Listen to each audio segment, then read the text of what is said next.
जय श्री गणेश दोस्तों। हमारी आज की कहानी का नाम है निर्दोष। कहानी अच्छी लगे तो प्लीज़ चैनल को सब्सक्राइब कर लीजिएगा। अब शुरू करते हैं कहानी। सोनम ने दोपहर में गेहूं अपने हाथों से साफ कर आटा पिसवाया था और फिर रोटियां किन किन कैसे हो गई। सब्जी भी उसने बड़ी मन से बनाया था, फिर उसमें मिर्चें कहाँ से आ गई। सोनम ने जरा सा तोड़कर रोटी सब्जी चखा, मुंह का स्वाद बिगड़ गया। रोटी में कंकर और सब्जी कड़वी, थू थू। आज फिर सभी खाने के मेज से बिना खाए ही उठ गए। ससुर जी ने एक जल्दी निगाह उस पर डाली। मेहमानों के समक्ष उनकी कैसी किरकिरी हो गई थी। वह शर्म से पानी पानी हो उठी। सुनील का गुस्सा सातवें आसमान पर था। एक सब्जी रोटी भी ढंग से पकाना नहीं आता। नानी नानी जी। वह सीढ़ियाँ फांदता ऊपरी मंजिल पर नानी के कमरे में जा पहुंचा। नानी शायद उसी का इंतजार कर रही थी। क्या हुआ मुन्ना, क्यों शोर मचा रहा है? अब क्या बताऊं, कम से कम घर में कोई मेहमान आए तब खाना तुम ही बनाया करो। वह क्या खाक पकाएगी? रोटी में कंकर और सब्जी में ढेर सारा मिर्च। जल्दी चलो, नहीं तो पिताजी और मेहमान भूखे पेट सो जाएंगे। सुनील नानी का हाथ पकड़ खींचता नीचे ले आया। नानी गर्व से सिर ऊंचा किए रसोई में पहुंची तो सोनम फ्रिज से हरी सब्जी दोबारा बनाने के लिए निकाल रही थी। सुनील ने तेजी से सब्जी की डलिया उसे छीनकर नानी को थमा दिया। कोई ज़रूरत नहीं तुम्हें रसोई में कदम रखने की। पता नहीं क्या देखकर पिताजी तुम्हें उठा लाए थे। आज से भोजन नानी ही पकाएगी। औरों के लिए मेरे घर में कोई जगह नहीं। किंतु मैंने तो गेहूं को बड़ी मेहनत से साफ कर मेहरी से पिसवाई थी। सब्जी भी बड़ी चाव से बनाई थी। सोनम बलि के बकरे की तरह मिमियाई। तब फिर यह रोटी सब्जी क्या भूत उलट पुलट कर गया। सुनील की दहाड़ सुन वह निरुत्तर हो गई। वह कहे तो क्या और करे तो क्या। नानी ने चूल्हा चौका संभाल लिया। मेहमानों की टिप्पणियाँ, बाबूजी की जलती निगाहें, नानी जी की रहस्यमयी चुप्पी एवं सुनील का विस्फोटक क्रोध। सोनम आंसू पोंछती अपने कमरे में चली गई। वह अपमान की ज्वाला में दग्ध हो रही थी। उसका दिल जानता था वह निर्दोष है, लेकिन सारे सबूत उसके खिलाफ थे। नानी के अभ्यस्त हाथों ने आधे घंटे में ही भोजन तैयार कर लिया। बाबूजी मेहमानों के साथ खाने की मेज पर आ डटे। सोनम का हृदय कसक रहा था, किंतु कान उधर ही लगे हुए थे। सम्मिलित ठाके किसकी बहू कितना स्वादिष्ट भोजन पकाती है, किसकी बेटी ने लजीज व्यंजनों के सहारे ही ससुराल वालों का दिल जीत लिया के किस्से शायद उसे ही सुनाकर कहे जा रहे थे। वह मन ही मन अपमान का विष घुट पी अपने आप को बेकसूर साबित करने की तरकीब ढूंढने लगी। सादी रोटी खाने वाले बाबूजी नानी के हाथों तली पुड़ियाँ कैसे मजे ले लेकर खा रहे हैं। इस समय डॉक्टर का बताया हुआ सारा परहेज तिरोहित हो गया। उसका मन खट्टा हो गया। सभी खा पी कर चले गए। शायद नानी भी। चारों ओर शांति छाई हुई थी। सोनम की आंखें भी लग गई थी थोड़ी देर के लिए।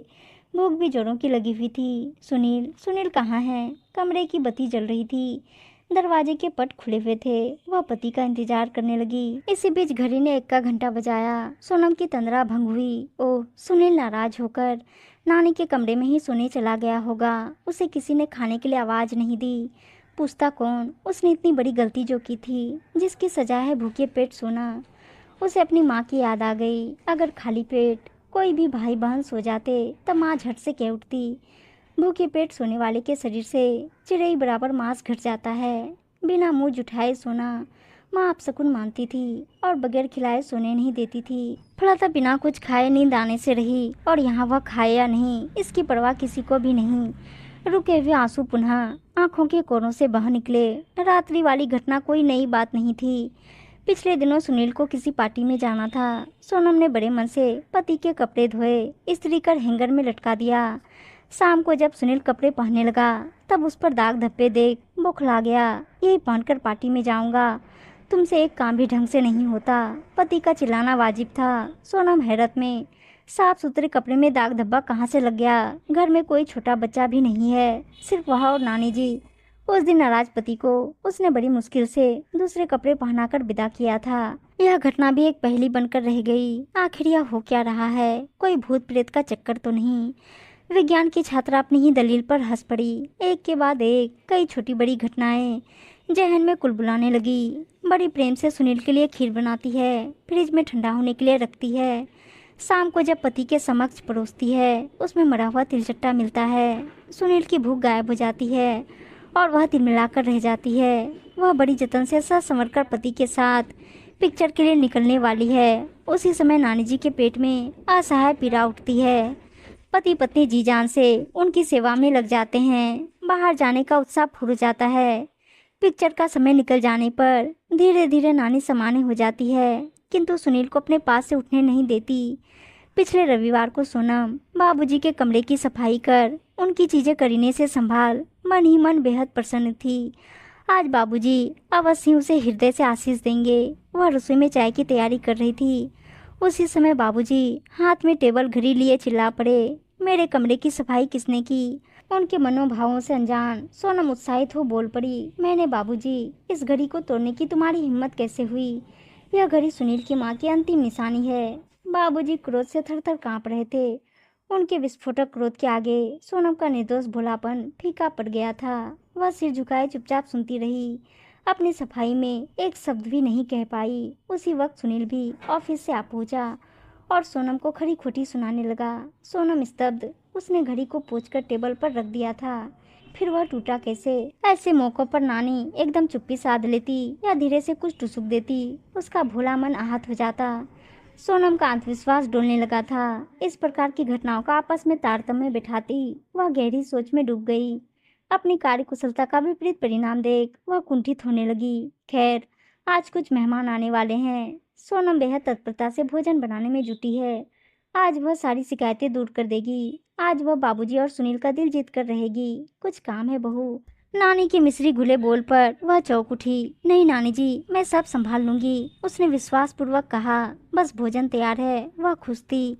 जाओ थोड़ी देर आराम कर लो, थक गई होगी। मैं भी जा रही हूँ अपने कमरे में, जरूरत पड़े तो बुला लेना।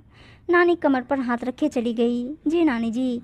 सोनम सभी खास सामग्रियों को ढक फ्रेश होने अपने कमरे में आ गई। आज वह बाप बेटे के चेहरे पर खुशी देखना चाहती थी। सभी व्यंजनों को चक्कर देख लिया था, क्योंकि ऐसे ही मौकों पर अक्सर उसकी भत पिट जाती और वह हंसी की पात्रा बनकर रह जाती थी। उसने पति की पसंद की पीले फूलों वाली साड़ी पहनी। पीला रंग तुम्हारे चंपई रंग पर खूब खिलता है, जैसे कनेर का फूल। सोनम अपने लंबे बालों को जूड़े का शकल दे ही रही थी कि रसोई से बर्तन गिरने की झंझनाहट एवं नानी तथा सुनील की आवाज़ सुन रसोई की ओर भागी। आज फिर उसकी खैर नहीं। रसोई के चौखट पर उसके पांव ठिठक गए। सब्जी का डोंगा जमीन पर औंधा पड़ा था। सुनील आश्चर्यचकित नानी को तैयार भोजन में अपने हाथों से भर भर मुट्ठी नमक मिर्च मिलाते देख रहा था। नानी यह क्या कर रही हो? अचानक चोरी पकड़े जाने से नानी का संतुलन बिगड़ गया। नमक मिर्च पाउडर का डिब्बा दूर जा छिटका।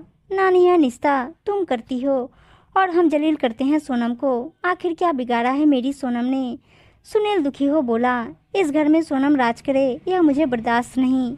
राज खुलते ही नानी अपनी असलियत पर आ गई थी। शोरगुल सुन बाबूजी भी आ गए। उनकी अनुभवी आंखों ने पल भर में सारा मांजरा समझ लिया। सोनम और उसके घर वालों को हम क्या मुंह दिखाएंगे? इस मासूम ने तुम्हारा क्या बिगाड़ा है? सुनील दुखी हो गया। नानी की करतूतें सुन बाबूजी ने ग्लानि से सिर झुका लिया।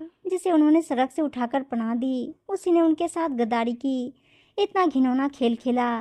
नानी एक निराश्रित बाल विधवा थी, जिसे सुनील के माँ की आकस्मिक मृत्यु के पश्चात उनकी उजरी गृहस्थी और सुनील के देखभाल के लिए किसी ने उनका नाम सुझाया। वह सुनील की नानी की हम उम्र थी और सुनील उन्हें नानी कहता था। वे पूरे घर की नानी बन बैठी। घर गृहस्थी से उदासीन बाबूजी ने अपने इकलौते बेटे के साथ घर गृहस्थी भी नानी के हाथों सौंप निश्चिंत हो गए। बाप बेटे उनकी बहुत इज्जत करते थे। बाबूजी सोनम से आंखें मिलाने में भी लज्जा महसूस करने लगे। अतः बाप बेटे ने उनकी इस कुकृत्य पर उन्हें घर से निकालने का फैसला किया। नानी एक एक कर अपनी गुनाह कबूलती गई। सोनम पर लगे मिथ्या आरोपों का बादल छट चुका था। नानी बुझे मन से जाने की तैयारी कर रही थी। उनके मुरझाए मुख को देख पल भर के लिए सोनम को खुशी हुई। अंततः उसे सताने की सजा कसूरवार को मिली। नानी कहाँ जाइएगा? सोनम पूछ बैठी। कहाँ जाऊंगी? मुझ पापिन को कहाँ जगह मिलेगी? किसी कुएं तालाब में कूद पड़ूंगी या रेल पटरी पर? नानी सिसकने लगी। अच्छा नानी, अब तो आप जा रही हैं, सच सच बताइएगा, मैंने आपका क्या बिगाड़ा था कि आपने मेरे साथ ऐसा घिनौना खेल खेला? नानी सोनम के सीधे सवाल को टाल न सकी, फपक पड़ी। तुम्हारे आने के पहले इस घर पर मेरा एक छत्र राज था। सुनील को मैंने बड़े जतन से पाला था। मैं बाल विधवा, दाने दाने को मुहताज, चारों ओर से दुत्कार, सभी के लिए मैं बोझ थी। वहीं सुनील नानी नानी करता मेरे आगे पीछे घूमता। तुम्हारे आने पर बाबूजी और सुनील का तुम्हारे प्रति लगाव देख मुझे ऐसा लगा जैसे किसी ने मेरे अधिकारों पर डाका डाला हो, उनका मन तुमसे फिर जाए, मेरा वर्चस्व पहले की तरह इस घर में कायम रहे, यही मेरी मनसा थी। मैं अपने स्वार्थ में सही गलत भूल चुकी थी। नानी रोते रोते अपनी करतूतें गिनाने लगी। आपको गलती का एहसास है? क्यों नहीं, मैं भी कैसी मूर्ख थी, जिस थाली में खाया उसी में छेद करने लगी। नानी सिसकने लगी। नानी तुम अभी तक गई नहीं। सुनील का तेज स्वर सुन नानी जाने लगी। सोनम ने मन ही मन कुछ फैसला किया। नानी कहीं नहीं जाएगी।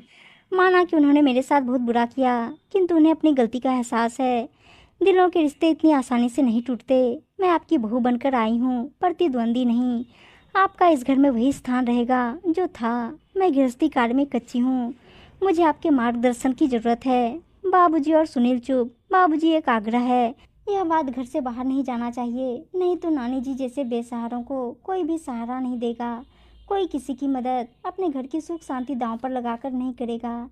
सोनम के उदार हृदय के समक्ष नानी, बाबूजी, सुनील नतमस्तक थे। उसने नानी जी और रिश्तों को नई जिंदगी जो दी थी। उम्मीद है दोस्तों कहानी अच्छी लगी होगी, और अच्छी अच्छी कहानियाँ सुनने के लिए चैनल को सब्सक्राइब और वीडियो को लाइक शेयर जरूर कर दीजिएगा। धन्यवाद दोस्तों।